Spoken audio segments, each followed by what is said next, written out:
pie chart is another common way to display data. It divides the data into little wedges that represent the relative frequency of a particular category.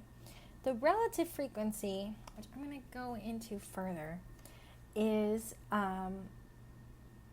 the frequency that something occurs divided by the total. So here we can see I have people's favorite type of movie, and I have 6, 7, 4, 4, so 8 and 7, that's 15, 20. So I have 20 total people were surveyed. And if I want to find the frequency, the relative frequency of sci-fi, I know 4 people said they like sci-fi, so I take 4 divided by 20, and that gives me 0.20, so 20%. Let's take a look again. I have action. 5 people said they like action. If I want to calculate the relative frequency, I take 5 over my total, and I get 0.25, so 25%. And we're going to talk more about relative frequency later on in this chapter. Most important next to bar graphs are going to be histograms. So a histogram is a bar graph for numerical data. Bar graphs are typically only for categorical data. Okay. So what's nice about a histogram is the bars have a natural order, right? And they have to be attached. So there's no gap. And the width of these bars has specific meaning. Like here, we're going by 5s. But if I was doing something like eye color, blue, green, gray, not yellow, brown, right? There's no hierarchy.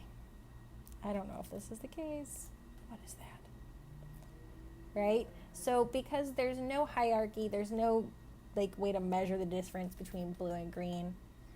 In our case, there has to be a gap. So when I want to make a histogram, I'm typically given, or I need to create a frequency table. We saw this back when we made a bar graph about essay grades. A frequency table has 2 columns. So one column lists all the categories of data, or it could be all the numerical values. And the other column lists the frequency at which that data occurred. So let's go ahead and construct a frequency table and a histogram. So here are the grades for a first quiz in a class of 25 students, and the grades are given for you guys. I'm not going to read all those numbers out loud. Okay, so there are my grades. So what I need to do is I need to make a frequency table. So the first thing I'm going to do is I'm going to cross off values if I can cross them. So if I got a grade of 0, let me look through my list. There's a 0, there's a 0. So there were 2 students who got a grade of 0. Let's look for 1. There's a 1. Are there any other ones? No. So I have 1 student who got a 1. Next I look for 2. Do I have any students who got a 2? No. Now I look at 3. I have 1, 3. I look for 4. I have 1, 4. I look for 5.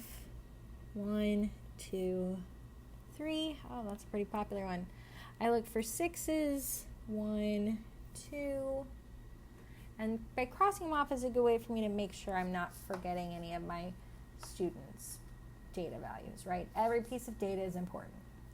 Let's look for 7. I've got 1, 2, 3, 8, 1, 2, 3, 4. Pretty high. 9. That's going to be 1, 2, 3.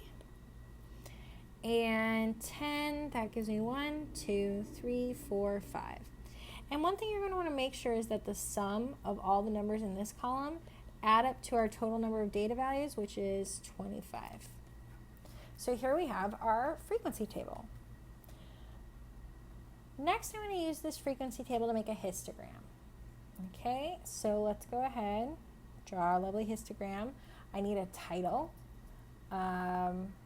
It could be first quiz grades or distribution of first quiz grades. Again, not very creative. My y-axis is going to be frequency. And my x-axis is going to be the grades that students got. So here I have a frequency of 1, 2, 3, 4, 5. You might want to work on making them a nicer scale than I did. I hope you all still have your rulers from last semester. And then our grades are going to be 0,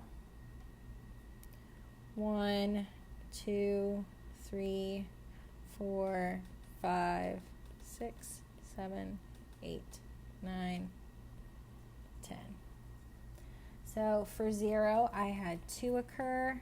Let's change colors, shall we? So for 0, I had 2. For 1, I had 1. For 2, I had 0, so we'll leave that flat. For 3, I had 1. For 4, I had 1. I'm kind of centering my numbers in the middle so we can see how they relate. For 5, I had 3. For 6, I had 2. This green doesn't show up very well. I'm sorry, y'all. For 7, I had 3. For 8, I had 4. For 9, I had 3. And then for 10, I had 5. So here's our lovely little histogram for our grade values. And so you can check your answers. Here it is, a lot neater than I drew it.